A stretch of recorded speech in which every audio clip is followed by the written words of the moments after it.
నమస్కారం ఘంటారావానికి స్వాగతం. ముందుగా ప్రధానాంశాలు. అన్నమయ్య జిల్లాలో ఆర్టీసీ బస్సును ఢీకొన్న లారీ, కండక్టర్ మృతి, 6 పరిస్థితి విషమం.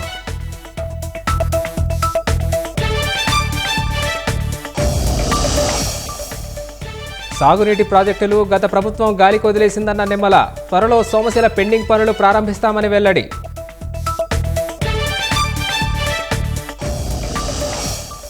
తిరుమలకు చేరిన అమరావతి రైతుల పాదయాత్ర, కూటమిని గెలిపించిన వారికి రుణపడి ఉంటామన్న మహిళలు.